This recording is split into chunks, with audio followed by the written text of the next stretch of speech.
Avant de commencer, je prends quelques instants pour vous présenter le partenaire de cet épisode, les hôtels Meininger. Si vous voyagez en famille, vous savez à quel point trouver le bon hébergement peut vite devenir un casse-tête. On cherche du pratique, du bien placé, du confortable et surtout adapté aux enfants. Chez Meininger, tout est pensé pour simplifier la vie des familles en voyage. Des chambres familiales confortables, une cuisine commune, de quoi faire une lessive, un généreux buffet de petit déjeuner pour bien commencer la journée, une zone de jeu avec billard et baby-foot, une ambiance chaleureuse et conviviale et une réception ouverte 24 heures sur 24 avec des équipes toujours prêtes à partager leurs bons plans. Et en plus, il y a des tarifs préférentiels pour les familles. À Paris, Lyon, Bordeaux ou Marseille ou ailleurs en Europe, Meininger est un mix parfait entre un hôtel et une auberge en version family friendly. Meininger Hotel, ce sont des hôtels testés et approuvés qu'on vous recommande. Bonjour à tous, je suis Floriane du blog Parents Voyageurs. Je vous donne rendez-vous 2 fois par mois pour parler voyage en famille en compagnie d'invités aux parcours inspirants. Alors ne pensez plus à rien et laissez-vous porter. Bienvenue dans ce nouvel épisode. Salut les parents voyageurs, j'espère que vous allez bien. Aujourd'hui, nouvel épisode, nouveau sujet. On part s'installer à l'étranger, on part vivre au Belize. Quand Emma m'a proposé de parler de leur expérience, j'ai d'abord regardé exactement où se situait le Belize sur la carte, je vous l'avoue. Elle va nous raconter comment le Belize a été une très mauvaise surprise pour eux. Ils ne se sont pas du tout plu dans leur vie là-bas. Elle nous raconte pourquoi, comment ils ont décidé de partir au Belize, l'installation, les premières semaines, les premiers mois, et puis de nouveau le basculement et le changement de vie. Ils sont aujourd'hui au Mexique et Emma nous envoie plein de soleil et de bonnes vibes. Je vous souhaite une très belle écoute. Bonjour Emma, bienvenue sur le podcast de Parents Voyageurs. Je suis ravie de t'accueillir aujourd'hui. Merci Floriane pour l'invitation, c'est super sympa. On est en direct du Mexique. C'est ça. Que toi. Moi, je suis toujours à la maison. Mais toi, tu vas nous faire voyager de l'autre côté de l'océan. Alors Emma, est-ce que tu peux commencer par te présenter, s'il te plaît? Oui, bien sûr. Alors, je m'appelle en vrai Emmanuel, mais tout le monde m'appelle Emma. J'ai 46 ans. Je suis mariée à David et nous avons un fils de 11 ans, Gabriel, avec qui nous sommes partis. Ça fait combien de temps là que vous avez quitté la France? Ça fait 3 ans que nous sommes partis de la France. On est partis en septembre 2022. Quasiment pile poil 3 ans. Qu'est-ce qui vous a poussé à faire ce changement de vie? Est-ce que vous aviez déjà vécu à l'étranger avant, par exemple? Jamais, mais c'était un grand rêve pour moi depuis longtemps. J'avais dans ma famille des gens qui s'étaient expatriés, d'abord en Pologne. Alors c'est pas le pays qui fait le plus rêver, c'est clair, mais pourtant c'était génial. On était allés les voir, c'était vraiment super. Après ils sont partis au Portugal. Et ça m'a toujours fait rêver parce que j'ai toujours trouvé ça hyper enrichissant de découvrir un autre pays. Donc pour moi, c'était un rêve depuis longtemps. Mon mari, je pense que c'était pas spécialement un rêve, mais en tout cas, la question s'est posée à un moment donné. Alors qu'est-ce qui nous a fait partir? Clairement, pour nous, c'est le Covid, hein. Alors c'est pas très politiquement correct de dire ça, mais pourtant, nous, on s'est vraiment sentis enfermés. Vraiment, mis en cage, et ça a été très compliqué à gérer pour mon mari. Pour moi, peut-être un peu moins, je l'ai peut-être un petit peu mieux vécu, mais en tout cas, ça a été le gros déclencheur, ouais. Ça a, comment dire, réveillé un petit peu quelque chose qui était latent chez vous, et puis c'était le coup de pouce finalement dont vous aviez besoin pour passer à l'action. C'est ça. Après, mon mari a 2 grands enfants, alors qui étaient pas si grands à l'époque, hein, mais voilà, quand il a commencé à m'en parler, l'idée c'était vraiment, enfin c'était une idée en l'air entre guillemets, mais voilà, avec le temps, on s'est dit bon, qu'est-ce qu'on fait? Est-ce qu'on reste? Est-ce qu'on part? C'est pas une décision qui se prend à la légère de toute façon, donc voilà, l'idée était lancée. Et on en parlait avec nos copains parce qu'on avait nos meilleurs amis qui venaient tous les week-ends dîner à la maison, et on en parlait, mais un peu comme une boutade entre guillemets, tu vois. Mm. Et puis à un moment donné, ça s'est transformé en quelque chose de plus concret, ouais. Tu disais du coup que ton mari, bon, il a 2 autres enfants qui sont plus grands. Moi, je pense tout de suite d'un point de vue logistique, quand on imagine vivre de l'autre côté de l'océan. Du coup, c'est compliqué, non, pour cette famille recomposée? Oui, alors les enfants de mon mari, à l'époque avaient 17 et 20. Donc voilà, il y en avait déjà un qui était parti entre guillemets pour ses études. La fille de mon mari était toujours alors était à l'époque en garde alternée chez nous. Bah du coup est partie vivre chez sa maman à plein temps parce que bah elle avait pas envie de venir avec nous, elle avait des projets, elle voulait faire médecine et elle est en médecine aujourd'hui en 2e année. On est très fiers d'elle. Et voilà, ces projets ne correspondaient pas avec nos projets, donc voilà, elle avait cette opportunité de rester avec sa maman, elle est restée avec sa maman. Et d'un point de vue professionnel, qu'est-ce que vous avez décidé? Parce que c'est pas une expatriation par une entreprise que vous avez fait. Non, du tout. Non, non. Il y a deux types d'expatriation, je pense, hein. Il y a vraiment l'expatriation avec une entreprise qui prend quasiment tout en charge et une expatriation où les gens décident de partir, de tout quitter. Et c'est ce que nous, on a fait et c'est ce qu'on a choisi. On a vraiment tout quitté, c'est-à-dire qu'on a absolument tout vendu. Si demain on rentre en France, on n'a plus rien. On a vendu notre appart, on a tout vendu.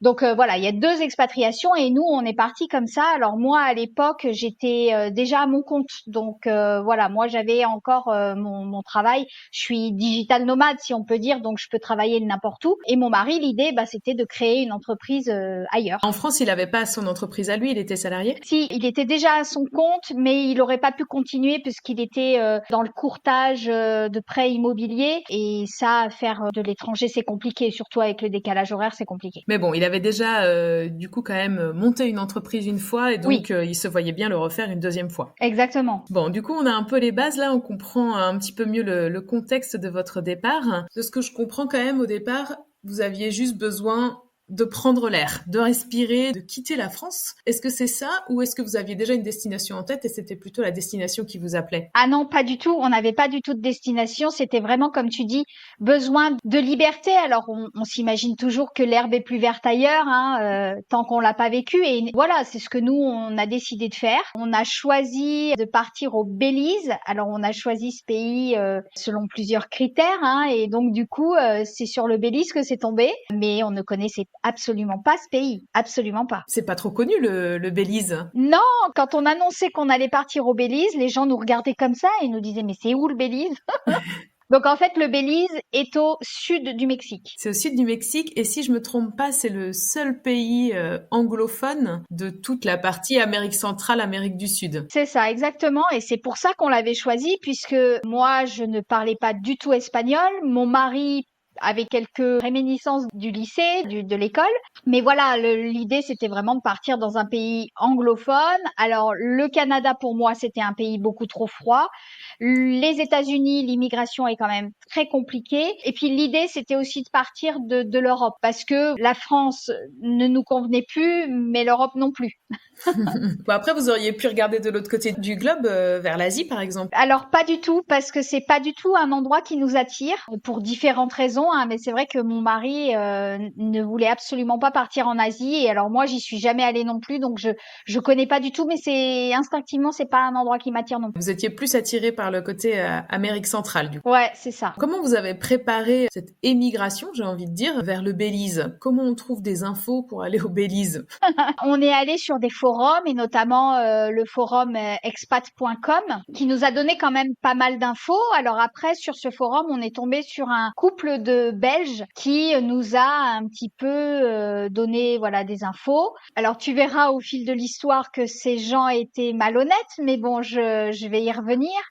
En fait, donc on a commencé à aller sur ce forum spécifique pour le Belize. On est tombé sur la femme du couple de Belges qui nous a dit mais nous on habite à Sartenera, c'est un tout petit village trop mignon au bord de la mer des Caraïbes. Vraiment c'est un endroit magnifique, les gens sont gentils, etc. Et bon, on a commencé à se renseigner sur Sartenera même via internet, etc. Et puis moi j'ai commencé aussi à regarder sur Instagram, etc. Et je suis tombée sur une autre nana française qui habitait Sartenera aussi. Et là, je dis à mon mari, c'est peut-être un signe, Sartenera, il y a 2 personnes qui nous en parlent, surtout qu'en plus Sartenera, alors déjà le Belize est un pays très petit, mais Sartenera est un village très petit, il y a 3000 habitants, quelque chose comme ça. Ah oui. En plus, il est dans un cul-de-sac, c'est-à-dire que derrière Sartenera, il y a rien. C'est-à-dire que c'est pas un endroit où tu passes pour aller à un autre endroit, c'est vraiment un endroit où tu vas parce que tu vas à Sartenera. Tu vois ce que je veux dire? T'es au bout d'une piste et voilà. Et du coup, on cherchait une ville où s'installer. Pour moi, c'était indispensable d'être au bord de la mer parce que partir vivre à l'autre bout du monde pour pas être au bord de la mer, pour moi, ça n'avait pas de sens. Donc, on a choisi Sartenera pour ces raisons-là. Mais le problème, c'est que tu te doutes bien qu'entre Instagram, les superbes stories, etc., avec la mer des Caraïbes, voilà, et la réalité, mon Dieu, c'était mais le jour et la nuit, le jour et la nuit. Donc ça a été horrible. Est-ce que tu peux nous décrire un petit peu comment c'est la vie au Belize? Parce que alors moi, très honnêtement, je ne connais rien de ce pays. J'ai aucune image en plus qui me vient en tête. J'ai même pas de cliché. Alors, moi, je vais te parler de ce que je connais, c'est-à-dire de Ouais. Sartenera, ok? Mhm. Alors, Sartenera, comme je te disais, c'est vraiment un village où tu vas parce que tu dois y aller. C'est pas un village où tu vas voir des gens qui viennent parce qu'ils vont à la ville d'à côté. Ouais. C'est vraiment au bout d'une piste. Donc déjà, la première ville, vraie ville, est à 2 heures de piste. C'est-à-dire que c'est vraiment une route qui, à l'époque, là aujourd'hui ça doit être différent, elle doit être terminée, mais nous à notre époque c'était vraiment une piste. C'est-à-dire que tu fais 40 kilomètres en 2 heures et demie, quoi. Voilà. Tu circules en 4x4? Ouais, c'est ça, en 4x4, en pick-up, voilà. Bon, il y a des bus aussi qui circulent puisque pour aller à la grande ville, nous, on n'avait pas de voiture, donc c'est vrai que ça a aussi joué sur le fait qu'on se sentait très isolé, c'est qu'on n'avait pas de voiture, on était vraiment dépendant du bus. Et le bus partait à 4 heures du matin ou 5 heures du matin pour aller à la ville d'à côté. Donc, si tu veux, c'était vraiment, ouais, c'était ça faisait un plus qui faisait qu'on se sentait vraiment isolé. Alors, isolé, mais pas tant que ça, parce que au final, il y avait beaucoup de francophones dans ce village, grâce à ces fameux Belges qui rameutaient les francophones. Je vais le dire tout de suite, pour essayer de les arnaquer, de leur vendre des terrains qui n'étaient pas vraiment vendables, etc., etc. Bref, petite Ok. parenthèse. Donc voilà, quand nous on est arrivés, il y avait vraiment plusieurs francophones dans le village. Donc on s'est pas senti vraiment au milieu de nulle part. Enfin, on s'est senti quand même un petit peu soutenu entre guillemets. Tu vois ce que je veux dire? Ouais, ouais, vous avez trouvé une communauté quand même un peu. On a trouvé une petite communauté, voilà. On avait en plus des gens qui avaient des enfants, donc pour Gabriel c'était vraiment top, quoi. Ça adoucissait un peu l'atterrissage, parce que c'est clair que quand on est arrivé, donc on avait sous-loué la maison de la fille d'Instagram, qui elle faisait à l'époque 6 mois au Belize, 6 mois en France. Et première déconvenue, on s'est rendu compte qu'il y avait pas de fenêtres correctement. Enfin, il y avait pas de vitres aux fenêtres. Enfin voilà, il y avait plein de choses qui faisaient que c'était un gros choc culturel. La vie au Belize, bah tu t'imagines là ce village au milieu d'une jungle où tout le monde se promène avec sa machette. Voilà. J'ai une petite anecdote d'ailleurs sur ce sujet. Mon mari un jour, parce que je te dis, on n'avait pas de fenêtres, donc on était qu'avec des persiennes qui se baissaient en bois. Donc si tu veux, on avait du bruit partout. Et ces gens-là sont un peu comme les Mexicains, c'est-à-dire qu'ils sont très bruyants. Voilà, ils font la fête, ils écoutent la musique très fort, ils écoutent leur télé très fort. En plus, on est dans un climat tropical, donc il faut passer la tondeuse et le rotofil tous les jours quasiment. Donc tu avais des bruits à droite, à gauche, devant, derrière. Et un jour, on était avec mon mari en train de regarder un truc sur notre ordinateur qui était au pied de notre lit. On n'écoutait pas, littéralement, on n'arrivait pas à écouter notre ordinateur qui était au bout de notre lit tellement la musique était forte chez le voisin. Donc on est allé gentiment lui demander s'il pouvait baisser sa musique et il a accueilli mon mari avec la machette en lui disant t'es chez moi mon gars, t'arrêtes de m'embêter et sinon je te mets un coup de machette. Voilà, ça te donne un petit peu le ton. Bienvenue sinon. Voilà, c'est ça. Donc pour te donner une idée, c'est vraiment alors je sais pas si tout le Belize est comme ça, mais c'était vraiment un village reculé où la population était pas très accueillante. Bon après c'est clair que on était peut-être 6 ou 7 familles de francophones, ils se sont dit oh là là, si ça continue comme ça, on va plus être chez nous. Donc clairement, il y avait peut-être aussi un peu de ça, mais voilà, si je compare aujourd'hui avec les Mexicains, voilà, c'est les aux antipodes quoi. Donc voilà la vie là-bas, c'était vraiment les gens avec des chiens errants partout, les gens qui n'ont quasiment pas de voiture, donc se servent du bus pour aller dans la grande ville à côté. On avait 2-3 petites supérettes où il y avait vraiment le minimum vital. Finalement, c'était extrêmement cher aussi, ce qu'on n'avait pas imaginé et ce qu'on nous avait pas vraiment vendu non plus. La nourriture était très chère. Les pommes de terre, je me souviens plus du prix, mais c'était limite un plat de luxe, quoi. Voilà, donc si tu veux, à cette époque-là, on avait aussi quitté la France parce que bah voilà, il y avait eu des restrictions. Tu te souviens de la pénurie de PQ et tout ça, on n'avait plus envie de vivre ça. Et quand on est arrivé dans cette pauvre supérette et qu'on s'est rendu compte qu'il y avait quasiment rien, on s'est dit mais attends, on a quitté notre confort entre guillemets français pour revivre exactement la même chose sans confort à 10 000 kilomètres de chez nous. Donc voilà, on s'est senti un peu désemparés, quoi. Et Gabriel, comment ça allait à ce moment-là? Gabriel, franchement, bah, il avait 8 ans, il venait de fêter ses 8 ans, hein, il a fêté ses 8 ans en octobre, donc on est arrivé en septembre, tu vois. Donc lui, il a jamais vraiment exprimé ses sentiments, mais il s'est jamais senti mal. On n'a jamais ressenti qu'il était mal. Après, je te dis, il y avait des petits Français qui étaient là, donc et des petits Belges aussi. Donc c'est clair que lui, ça a facilité son intégration.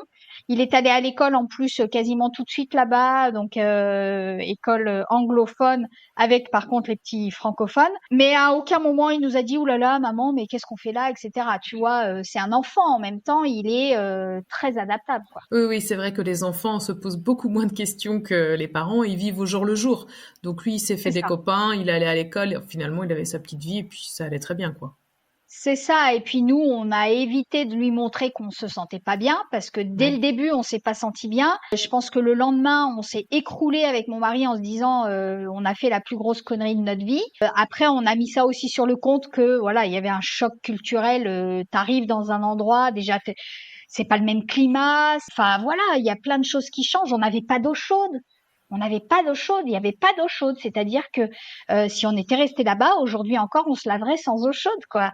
Et c'était compliqué. Au final, on était au bord de la mer des Caraïbes, mais impossible de se baigner parce que sur les 20 premiers mètres, ce qu'on avait oublié de nous dire, c'est qu'il y avait de la vase, donc c'était impossible de se baigner. Je me souviens de Gabriel qui était allé à l'eau pour se tremper. Il est ressorti, il avait plus sa chaussure, il avait plus, tu sais, les méduses là, les Ouais. chaussures d'eau. La chaussure était restée dans la vase tellement, voilà. Donc choc culturel au début, mais pas que choc culturel. Oui, finalement, c'était pas non plus la carte postale que vous aviez imaginée. Pas du tout, pas du tout. C'est-à-dire que la fille qu'on a rencontrée d'Instagram faisait des magnifiques stories qui donnaient vraiment très envie. C'est un peu parfois le piège, en effet, sur Instagram, on montre toujours que ce qui est joli et tout Ouais. a l'air merveilleux, mais en vrai, on n'a pas le temps non plus de voir, d'approfondir, alors soit de voir, soit de montrer finalement la réalité qui est toujours plus complexe. C'est clair, tu vois, t'imagines une magnifique story mais même ici, hein, une magnifique story dans la jungle de Touloum, avec de la verdure partout, des chants d'oiseaux, machin. Le truc que t'as pas, c'est la chaleur, l'humidité et les moustiques. Tu vois ce que je Mm. veux dire? Donc ouais, c'est magnifique quand tu le vois comme ça, mais t'as pas tout. Qu'est-ce que vous avez fait là de ces premiers mois compliqués au Belize? Bah, on a pris sur nous, beaucoup. On a vraiment pris sur nous. Bah, première désillusion, on s'est rendu compte que le projet de mon mari ne pourrait pas voir le jour là-bas. Ensuite, on s'est dit clairement que, alors nous, on a tout de suite cerné les fameux Belges, hein, on les a tout de suite cernés, donc on s'est dit, eux, on va éviter de traîner avec eux parce que c'est pas des gens bien. Donc, si tu veux, on s'est un petit peu mis en marge aussi de la communauté française parce qu'ils étaient très populaires là-bas. Donc, si tu veux, enfin nous, on voulait pas être avec eux, donc on n'allait jamais aux apéros, on n'allait jamais, donc on était vraiment seuls. Donc on s'est mis un peu en retrait comme ça, et puis voilà, on a tout de suite senti que c'était pas un pays pour nous, en tout cas que Sartenera n'était pas un village pour nous. Et en même temps, on s'est dit, est-ce que vraiment ça vaut le coup d'aller voir ailleurs au Belize? Parce que, mis à part Sartenera et Corozal, bah, non, mais même Corozal n'est pas au bord de mer. Enfin, je sais plus, mais en tout cas, il n'y avait pas beaucoup de choix pour être en bord de mer. Donc, au final, on s'est dit, bon, bah, qu'est-ce qu'on fait? Donc, on a pris sur nous. Et puis j'ai proposé à mon mari d'aller faire un petit week-end à Bacalar, qui est côté Mexique, mais vraiment très près de la frontière bélizienne, mais au moins, voilà, pour nous changer les idées. Pas du tout dans l'optique de partir vivre au Mexique, hein, pas du tout. C'était juste pour se changer les idées. Parce qu'à ce moment-là, on ne savait pas du tout ce qu'on allait faire. La seule chose qu'on savait et la certitude qu'on avait, c'est qu'on ne retournerait pas en France ni en Europe. Ça n'a jamais été une option? À aucun moment, on s'est dit, alors on s'est dit on a fait une belle connerie, mais à aucun moment on s'est dit on va rentrer. Non, non, non, non. Donc, on est parti à Bacalar pendant le week-end de El Día de los Muertos, là, tu sais, la fameuse fête des morts. Et l'atmosphère du Mexique est aux antipodes de l'atmosphère du Belize, qui est pourtant voisin, hein. Je te dis, on était à 30 kilomètres de la frontière du Belize. Ah oui, oui, c'est vraiment très proche. Ah oui, c'est vraiment très très proche. On a mis 2 heures et demie ou 3 heures pour y aller parce que il y a il y a la fameuse piste qui nous emmène à la frontière, donc voilà. Mais sinon après, t'as 25 minutes de route de la frontière bélizienne à Bacalar, quoi. Donc on est vraiment, voilà, on est vraiment très très proche. Et c'était le jour et la nuit. Alors Bacalar, c'est pas au bord de mer, mais il y a une lagune, la fameuse lagune aux 7 couleurs, aux 7 nuances de bleu. Et c'est un endroit magique, magique, magique, magique. Déjà, l'atmosphère est totalement différente. Les Mexicains sont souriants, les Mexicains sont aidants, c'est-à-dire que dès qu'ils te voient dans la rue et qu'ils sentent que t'es un peu perdu, voilà, ils vont venir instinctivement pour t'aider, pour te dire, ben, vous cherchez quelque chose, je peux vous aider, etc. Le seul problème du Mexique à ce moment-là, c'était la langue, en fait. Mais oui. Mon mari il baragouinait un peu l'espagnol, si tu veux. Mais moi, je parlais pas un mot d'espagnol. Gabriel ne parlait pas un mot d'espagnol. Donc voilà, c'était le seul truc qui aurait pu faire que. Mais voilà, je pense que quand tu as déjà tout vendu, que tu as mis ta vie dans cette valise, que tu as fait 10 000 kilomètres pour partir loin de chez toi, de faire un saut de plus de 200 ou 300 bornes pour aller vivre au Mexique, tu vois, c'est plus un problème. Donc à ce moment-là, on a pris la couleur du Mexique. On s'est dit, ouais, c'est vraiment une atmosphère qui nous plaît. À ce moment-là, je pense pas qu'on s'est dit qu'on viendrait y vivre, mais vraiment déjà ça nous a donné une grosse bouffée d'oxygène et on a vraiment passé un super week-end là-bas. C'est quand on est rentré que là le soufflet est retombé. On s'est dit ah ouais non quand même c'était vachement plus sympa là-bas. Après Bacalar c'est vraiment minuscule, hein, c'est vraiment pour le coup un tout petit village je pense. Alors je sais pas combien il y a d'habitants, je te dirais une bêtise. C'était pas la même chose que Sartenera je pense. C'était quand même un peu plus grand et puis les infrastructures sont totalement différentes, hein. Je veux dire pour le coup il y avait des vrais magasins avec des vrais voilà on a trouvé des produits qu'on ne trouvait pas dans notre petit village. Donc déjà rien que ça. C'est très touristique, Bacalar aussi. Oui, c'est très touristique, donc si tu veux, c'était totalement différent, totalement différent. Mais on s'est pas vu vivre là-bas, tu vois, on s'est pas dit, bah, tiens, si on allait vivre à Bacalar parce que c'était trop petit. Par contre, quand on est rentré, effectivement, là, le soufflet est retombé, comme je te disais, et on s'est dit, non, mais on peut pas rester au Belize, ça nous convient pas, ça, c'est pas la peine. Je veux dire, ça sert à rien d'insister. C'est pas parce qu'on est là que depuis un mois. Voilà, on aurait pu se dire, bah, il faut qu'on s'habitue. Non, on n'avait pas non plus envie de se forcer à quoi que ce soit. Et donc voilà, l'idée a fait son chemin et on s'est dit, bah tiens, on retournera peut-être au Mexique pour les vacances de Noël. Là, on était fin octobre, tu vois, on était tout début novembre. Et on s'est dit, bah, on y retournera pour les vacances de Noël et on retournera à Playa del Carmen parce que Playa del Carmen, bon, c'est beaucoup plus loin que Bacalar, hein, c'est à 4 heures et demie de route, mais c'est une ville de 300 000 habitants, donc une ville un petit peu identique à celle où on vivait en France, puisque nous, on est de Clermont-Ferrand. Donc, on s'est dit, voilà, parce qu'après, Tulum est trop petit et Cancun est beaucoup trop grand pour le coup. Donc voilà, on avait décidé d'aller visiter Playa del Carmen pour les vacances de Noël. Et plus les vacances de Noël approchaient, et plus on se disait mais pourquoi se faire du mal et pourquoi voilà, c'est facile, on refait nos 7 valises et puis on se casse quoi, tu vois. Et c'est ce qu'on a fait. Ça a l'air à la fois un peu laborieux, je trouve, parce que dans votre esprit, enfin, vous n'étiez pas bien, quoi. Donc c'est compliqué de vivre une situation comme ça. Et à la fois, ça a l'air très simple. Clairement. Écoute, on est venu avec 7 valises, on remet toutes nos petites affaires dedans, et puis, comme tu dis très simplement, on se casse. Il y a rien qui nous retient, quoi. Il y a rien qui nous retenait, mais clairement, on avait loué une maison. Donc on avait passé le fameux premier mois, tu sais, dans la maison qu'on avait sous-louée à la française. Et après, on avait loué une maison à nous, mais cette maison, elle était vide, donc il a fallu la meubler. Donc, on a acheté plein de meubles. Enfin, plein de meubles. On a acheté le minimum vital, mais on avait acheté un canapé, on avait acheté des lits, on avait acheté une table basse, une table et des chaises. Voilà. Et puis un meuble pour ranger notre nourriture, etc. Et puis des étagères pour nos vêtements. Mais voilà. Et on s'est dit, bah voilà, on va tout revendre et puis on va s'en aller, quoi. Donc oui, effectivement, c'était simple. C'était simple. Parce que je te dis, quand on t'est déjà passé par mettre ta vie dans cette valise, partir de France pour un pays que tu connais pas, là, c'était le gros challenge. C'était ça le gros challenge. Après, partir du Belize, remettre nos trucs dans nos 7 valises, vendre les meubles et partir, finalement, c'était super simple. Super simple, à ceci près que vous ne parliez pas espagnol, en tout cas toi et Gabriel pas du tout, et ton mari un tout petit peu. Et puis, il y a quand même quelques formalités administratives, non? On s'installe pas dans un pays comme ça comme on veut. Oui, bien sûr. Alors, on s'était renseigné sur comment faire. Et d'ailleurs, grosse désillusion aussi en arrivant au Belize. On nous avait dit, ah oui, mais le visa, t'inquiète pas, voilà. Et au final, le visa au Belize, il fallait le renouveler tous les mois et ça coûtait une blinde. Ça nous coûtait 100 dollars US, l'équivalent de 100 dollars US par personne et par mois. Ah oui, c'est énorme. Donc, si tu veux, notre loyer de maison nous coûtait 300 euros, pas 300 dollars, on va dire. Mais à ça, il fallait rajouter les visas. Donc, au final, on avait un loyer, on peut dire un loyer de 600 euros, quoi.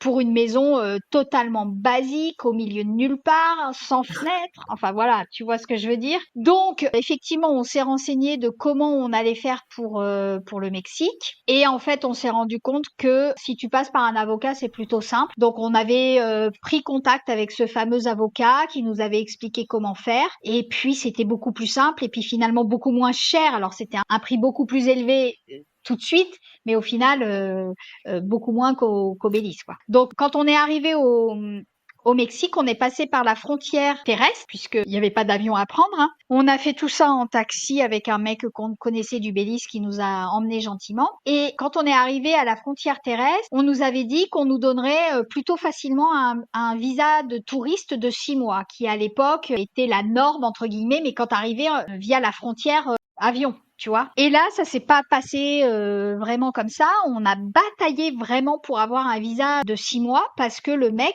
à la frontière nous disait non, non, moi je vais vous donner que 2 mois, quoi. Mais non, nous on veut s'installer au Mexique, on a besoin de 6 mois pour voilà. Il dit mais vous avez un bail, vous avez quelque chose. Et moi j'avais anticipé aussi, j'avais pris contact avec des agents immobiliers pour voir où on pourrait s'installer, puis les tarifs des loyers à ma Playa del Carmen. J'ai appelé cette nana, je dis écoute, on est dans la merde, on est à la frontière mexicaine-Belize, il faut que tu nous envoies comme si on t'avait loué un appartement pendant 6 mois. Est-ce que tu peux me faire ça tout de suite? Elle me dit alors, je suis à l'aéroport, je pars à Punta Cana, mais je te fais ça. Et en 20 minutes, elle a été, franchement, elle nous a clairement sauvé la mise. Elle nous a envoyé un bail comme si on avait loué un appartement pendant 6 mois au Mexique. Et donc, c'est grâce à ça qu'on a réussi à avoir au moins les 6 mois de visa touristique. Ok, bon, et merci madame pour l'entourloupe quand même. Ouais, c'est ça. Franchement, on a vraiment eu du bol parce que si tu veux, nous, quand on est arrivé, on avait loué un Airbnb.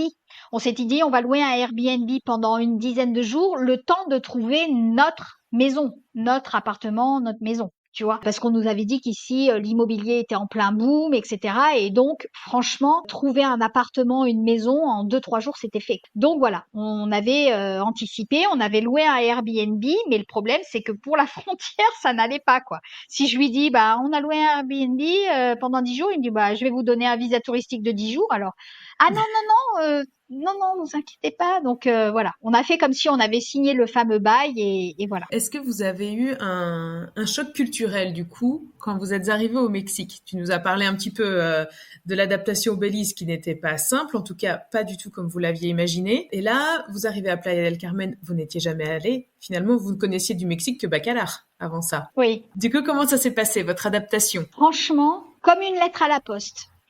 Déjà, on était dans une ville à taille normale entre guillemets par rapport à ce qu'on connaissait. Je te disais, voilà, c'est à peu près l'équivalent de Clermont-Ferrand. Il y avait des magasins, il y avait des centres commerciaux. Alors nous, on n'est pas du tout consommation, hein, on n'est pas du tout consommateur. Moi, je suis très adepte de la seconde main, etc. Donc c'était pas les magasins qui me faisaient vibrer. C'était juste de voir de la vie, de voir des magasins, de voir qu'il y avait. Ce que je te dis, à Sartenera, il n'y avait rien. Il n'y avait rien. C'est-à-dire que pour s'acheter des vêtements, il n'y avait pas de magasin de vêtements. Il y avait un magasin qui réparait des vélos et il y avait les deux supérettes. C'est tout ce qu'il y avait à Sartenera. Donc quand on est arrivé ici, qu'on a vu une ville normale avec des restaurants, avec avec des magasins de fringues, des magasins qu'on connaissait aussi. Il y avait Zara, il y avait H&M, etc. Ça a fait un... Je me souviens de la première fois où on est allé au Chedraoui, qui est l'équivalent du Auchan ou du Carrefour. Oh, on s'est dit, ouais, regarde, il y a plein de chips, il y a plein de machins, il y a plein de yaourts, il y a plein de choix, c'est un truc de fou. Et non, franchement, c'était incroyable. Au niveau culturel, bah, c'est très ressemblant à notre vie à nous, si tu veux, mis à part que les gens ont une couleur de peau plus foncée que la nôtre. Si tu veux, non, il n'y a pas eu de choc culturel du tout. Et puis, la gentillesse des Mexicains te ferait tout oublier de toute façon. Donc, non, non, franchement, ça s'est passé comme une lettre à la poste. Et ça a continué comme ça, là, ça fait presque 3 ans. Vous êtes toujours à Playa del Carmen aujourd'hui. Ça s'est Oui, passé comme oui. ça pendant les 3 ans, parce que souvent quand on s'installe comme ça à l'étranger, il y a une petite lune de miel au début, puis après il y a une phase un peu down où on se rend compte que finalement, oui, on est parti loin, que la famille peut manquer, les amis, etc. Finalement on a lâché beaucoup. Et puis après ça remonte parce que on s'installe et que on prend pleine possession de notre vie. Il y a toujours un peu des phases comme ça et il y a un creux. Ouais, il y a toujours ces vagues, effectivement. Alors nous, notre gros down, on l'a vraiment vécu au Belize. Ouais, directement. Vous n'êtes pas passé par la lune de miel. Non, non, voilà, c'est ça. Nous, on n'est pas passé par la lune de miel. On a vraiment fait le down en arrivant. On est remonté lune de miel en arrivant ici. Et effectivement, l'expatriation, c'est vraiment, oui, les montagnes russes. Et moi, ce que je ressens en tout cas, c'est que quand il y a un truc qui se passe bien, c'est vraiment l'euphorie. C'est vraiment, tu vois, des trucs insignifiants, hein. Ah bah tiens, j'ai un nouveau client pour moi, pour mon activité. Mais ça pourrait être un truc de folie où on va le fêter au restaurant parce que c'est incroyable, c'est génial, c'est euphorique. Et il suffit qu'il y ait un tout petit caillou qui se mette dans le rouage. Ça peut être ah bah tiens, on vient d'aller parce que on n'a pas de voiture ici. Alors c'est un choix parce que voilà les transports en commun sont suffisamment bien faits. Donc du coup on va faire nos courses à pied. Et par exemple d'oublier un truc dont j'ai besoin pour faire à manger à midi, ça peut être vraiment un truc qui prend des proportions énormes en me disant mais pourquoi j'ai fait ça, j'ai oublié ça. Enfin, c'est des trucs insignifiants qui peuvent vraiment prendre des proportions aussi incroyables que quand c'est du gros, que quand c'est du petit, enfin que Ouais. quand c'est du mauvais. Tu vois ce que je veux dire? C'est vraiment tu vis les choses décuplées. Et effectivement, le manque des amis, clairement, le manque des amis de la famille, c'est clairement aussi un sujet. Surtout que nous, clairement aussi, on a perdu quasiment tous nos amis. On a encore 2 couples d'amis qui nous parlent régulièrement. Sinon, voilà, les gens ont pas trop compris pourquoi on était partis, etc. Donc, on a beaucoup de gens qui nous parlent plus ou qui nous parlent vraiment par intermittence, quoi. Voilà. Donc voilà, ça a été un deuil à faire à ce niveau-là. Plus compliqué pour moi que pour mon mari. Mais voilà, et puis après, c'est vrai que Gabriel, lui, a ses 2 meilleurs copains qui sont restés en France. Et c'est vrai que, pareil que nous, quand il y a de la joie, c'est de la joie plus, plus, plus, plus, plus. Mais quand il y a de la tristesse, c'est de la tristesse plus, plus, plus, plus, plus aussi. Tu vois ce que je veux dire?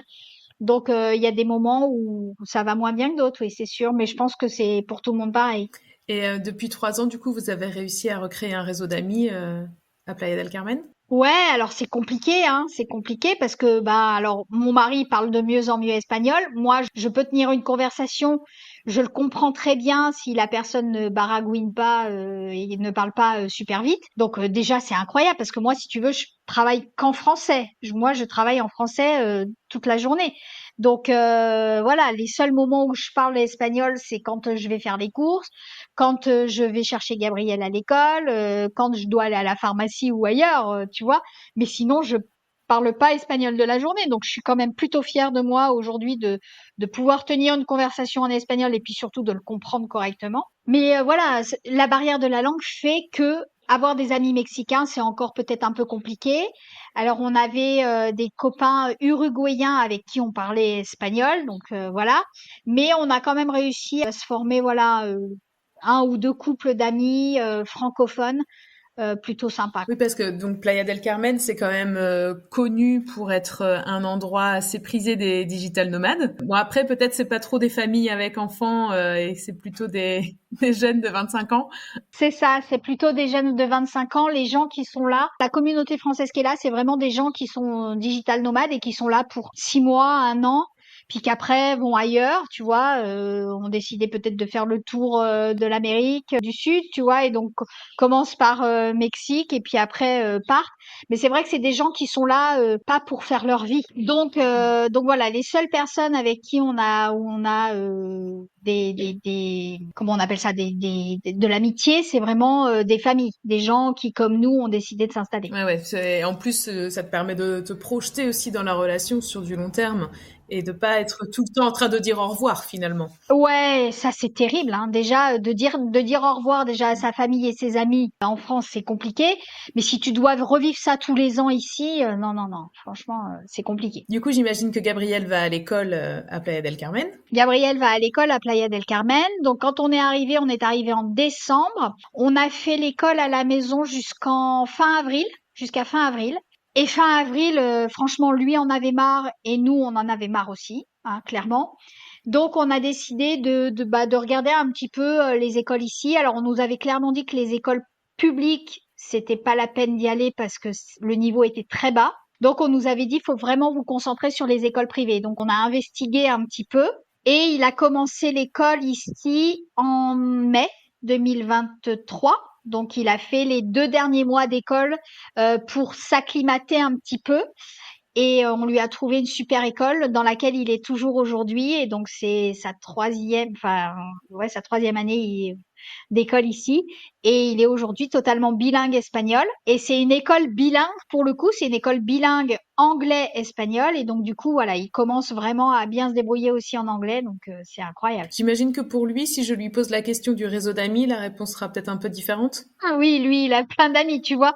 Hier, on a fêté son anniversaire, il avait une dizaine de copains, et puis ses copains, c'est quasiment tous des Mexicains, puisque l'école a beau être privée et bilingue, c'est quasiment que des Mexicains qui sont dans son école. En tout cas, il n'y a pas de Français, donc il n'est pas tenté de parler français, et donc c'est aussi pour ça qu'aujourd'hui il est bilingue, je pense, tu vois. Et puis en plus, les enfants apprennent quand même beaucoup plus facilement que les adultes. Et il est immergé dans les deux langues toute la journée, avec ses copains qui sont en espagnol, voilà. Ah bah voilà, lui, il fait 7-8 heures d'école tous les jours, donc forcément, quand tu parles que anglais et espagnol, à un moment donné, ça rentre, quoi. Et comment ça se passe le rythme scolaire? Tu dis quand même 7-8 heures d'école par jour, c'est beaucoup? Enfin, oui, enfin non, je te dis des bêtises. Bah attends, on va calculer. Il commence à 7 heures et il finit à 13h30. Ok, donc 6h30 de présence à l'école. Donc ouais, le matin quoi. Et Ouais, c'est tous les matins, 5 jours par semaine?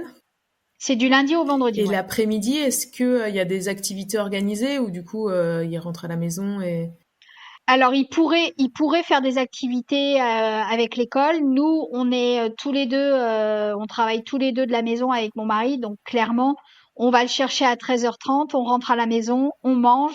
Et après, c'est quartier libre, c'est-à-dire que moi, je lève le pied sur le travail.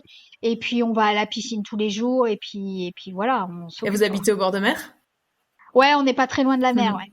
Donc l'objectif initial a été rempli. C'est ça. Donc moi je suis jamais allée au Mexique, hein, mais tu vois j'avais quand même déjà entendu parler de Playa del Carmen. C'est donc à la fois une ville connue pour les digital nomades et aussi c'est assez touristique, parfois peut-être même un peu trop. Est-ce que c'est quoi les avantages et les inconvénients de vivre là-bas? Les inconvénients, écoute, comme ça, on nous prend pour des Ouais. touristes. J'ai envie de te dire, c'est ça l'inconvénient. Ça veut dire quoi on vous prend pour des touristes? Est-ce que tu trouves que ça dénature un peu la relation que vous pourriez avoir avec des locaux? Bah, disons que quand on va sur l'artère principale de la ville qui s'appelle la Quinta Avenida, qui est une rue piétonne de 4 kilomètres de long où il y a à peu près tous les restaurants, tous les grands magasins connus, etc. Quand on se promène là, clairement, on est alpagué toutes les 2 minutes. Viens faire mon excursion, viens manger dans mon resto, etc. Bon, en fait, au final, on s'est rendu compte aussi que même les Mexicains étaient sollicités, tu vois. C'est pas parce que on est blanc que voilà. Mais oui, quand on est dans cette artère, on se sent un peu touriste. Même si notre fils sort de l'école et qu'il a son uniforme de l'école, tu vois, on nous prend pour des touristes. Après, quand on va acheter notre lessive, quand on va acheter notre PQ, là, les gens se rendent bien compte et puis maintenant nous connaissent, tu vois. Les gens de chez Draoui, même si c'est extrêmement grand, ils nous reconnaissent, donc ils savent qu'on habite là depuis longtemps. Qu'est-ce qui serait vraiment négatif? Franchement, je vois pas trop à part ça.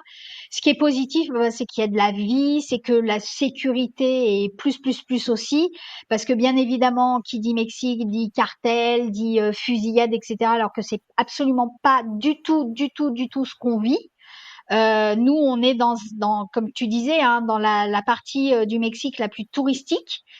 Si clairement les touristes ne se sentaient pas en sécurité, ils ne viendraient pas. Et là, l'économie de l'État s'effondrerait. Parce qu'aujourd'hui, c'est ça qui fait vivre notre État, tu vois. Donc clairement, s'il n'y avait pas de sécurité, il n'y aurait pas de touristes. Voilà. Donc les avantages, ouais, c'est ça, c'est la vie, c'est cette atmosphère de fête un peu tout Un le peu une temps. ambiance vacances finalement toute l'année. C'est ça, exactement. Et puis voilà, le fait d'avoir du soleil aussi toute l'année, ça Ouais, aide, hein. j'allais te demander, est-ce que d'un point de vue météo, il y a une mauvaise saison? Oui, alors on est dans la mauvaise saison actuellement. Tu vois, là, il a plu ce matin. On est dans la saison des pluies. La saison des pluies qui normalement est de juin à fin octobre. Au final, il pleut souvent beaucoup en septembre, voire octobre, mais après, le reste du temps, non. Ça dépend des années, tu vois. On a eu une année, l'année dernière, où il a vraiment plu quasiment un mois sans s'arrêter. Mais cette année, c'est relativement Et il y a correct, des quoi. moustiques en vrai? Il y a des moustiques en vrai, ouais. Après, voilà, ça dépend où tu es, ça dépend à quelle heure tu sors aussi, tu vois.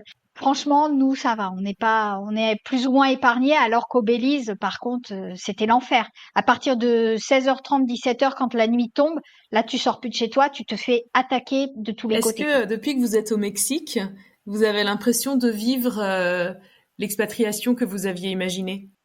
Alors, tu vas rire, mais on n'avait pas du tout imaginé, on n'avait rien imaginé, si tu veux. Par contre, on n'avait pas imaginé ce qu'on a vécu au Belize. Tu vois Ouais. ce que je veux dire? On n'avait pas d'attente.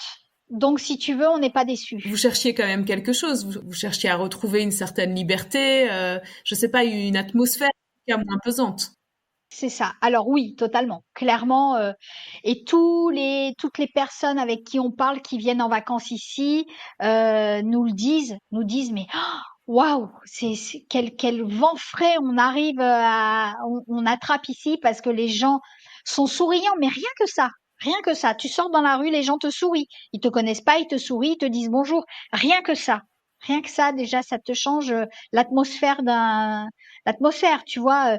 Mon mari est rentré cet été. Nous, pour l'instant, on n'est encore jamais rentré avec Gabriel depuis 3 ans. Mais mon mari est rentré cet été et il a vraiment vu la différence entre l'atmosphère française et l'atmosphère mexicaine. Clairement, les gens ici sont rayonnants. Tu vois ce que je veux Je dire? suis hyper étonnée quand même quand tu dis que avec Gabriel, vous n'êtes pas rentré en France du coup depuis 3 ans. C'est un choix délibéré de vivre votre expérience à fond? C'est un problème financier? C'est autre chose? C'est Alors effectivement, le prix des billets était très très élevé et pour l'instant, voilà, il fallait que nos activités ici prennent suffisamment d'ampleur pour pouvoir se permettre de rentrer parce que c'est un énorme budget, hein, à trois. Donc mon mari est rentré tout seul cet été. Normalement, on devrait rentrer l'été prochain.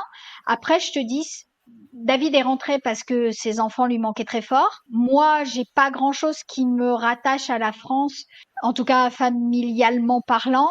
Et puis Gabriel, oui, ses copains lui manquent, sa grand-mère aussi lui manque un peu. Donc il sera content de rentrer l'été prochain, mais voilà, de pas rentrer cet été, ça l'a pas oui, il en dérangé. parle pas régulièrement en disant quand est-ce qu'on y va, quoi. C'est pas du tout une demande de sa part. Non, Comment est-ce que vous envisagez l'avenir? bah Ouais. ici. Pour l'instant, l'idée de rentrer en France ne nous effleure pas. Après, on ne sait pas de quoi demain sera fait. Il peut se passer n'importe quoi qui fait qu'on serait obligé de rentrer en France. Il peut se passer, ouais, je veux dire, il peut se passer n'importe quoi. Donc, on ne sait pas de quoi demain sera fait. Pour l'instant, notre vie, elle est ici. On développe nos activités respectives et voilà. Moi, je peux travailler n'importe où. Donc, si on devait partir ailleurs, eh ben, on partirait ailleurs. Là, moi, mon mari a créé une activité ici, spécifique à ici, puisqu'il fait de l'immobilier ici. Donc, voilà. Lui, il faudrait qu'il se réinvente si on devait Ouais, partir, pour le quoi. moment, vous êtes bien et vous entendez continuer cette vie-là qui vous convient. Bah, c'est Ouais, pas c'est mal ça. déjà, hein. C'est déjà un très beau projet, je trouve. Ouais, ouais, c'est Un clair. grand merci Emma pour ce témoignage sans filtre qui nous a fait voyager. Merci à C'était toi. hyper intéressant, je trouve, tu vois, de se projeter dans quelque chose, puis finalement, voilà, c'était raté, ça vous convenait pas le Belize, vous avez su vous réinventer, et aujourd'hui vous êtes bien. Oui, et puis c'est pas grave de se tromper, tu vois. C'est parce qu'on aurait pu prendre ça comme un véritable échec, ce qui en soi a été un échec. Mais tu vois, ça nous a fait rebondir. C'est parfois des passages même obligés, j'ai envie de dire, tu vois. Vous seriez jamais allé au Mexique? Ah ouais, je pense qu'on serait jamais allé au Mexique. Clairement, c'était pas du tout le projet de départ, c'était pas la Ouais, langue qu'on avait imaginé parler. Non, on serait jamais venu au Mexique. Et puis clairement, voilà, on avait aussi l'image du Mexique que les médias veulent bien nous en absolument. dire, tu vois. Donc voilà, mon mari disait: «Ah non, le Mexique, c'est dangereux». Non, bah, on va aller voir comment ça se passe et puis on se fera une idée par nous-mêmes. Et clairement, c'est tellement le jour et la nuit par rapport à ce qui se dit dans les médias français que voilà. Je pense qu'il faut effectivement vivre les choses pour pouvoir en parler. Mais en tout cas, clairement, on serait jamais venu au Mexique sans ce passage au Belize, ça, c'est Donc sûr. c'était un mal pour un bien. C'est ça. Merci beaucoup Emma, et à très bientôt. Merci à toi. À bientôt. Et merci à vous d'avoir écouté cet épisode jusqu'à la fin. J'espère qu'il vous a plu. C'était un épisode un petit peu particulier, je trouve, encore une fois, une nouvelle histoire, une histoire d'expatriation qu'on n'avait encore jamais eue. Une expatriation sans filet. On vend tout, on quitte la France, on quitte l'Europe, ses repères, et puis ça ne se passe pas du tout comme prévu, c'est un petit peu une descente aux enfers. Emma et David nous montrent qu'en effet les échecs servent à rebondir et à saisir des opportunités qu'on n'imaginait pas du tout qu'elles pouvaient exister. Si vous avez aimé cet épisode, comme d'habitude, mettez 5 étoiles sur votre plateforme d'écoute, Apple Podcast ou Spotify, laissez-nous un petit commentaire, que ce soit sur les réseaux sociaux ou sur le blog. Comme vous savez, il y a toujours un article qui est associé à l'épisode de podcast. N'hésitez pas à aller voir. Je mets toujours des photos. Et bien sûr, si ce n'est pas encore fait, pensez à vous abonner sur votre plateforme d'écoute préférée à la chaîne Parents Voyageurs. Merci beaucoup et je vous donne rendez-vous la semaine prochaine, ou plutôt c'est Émilie qui vous donne rendez-vous la semaine prochaine. À très bientôt. Ciao!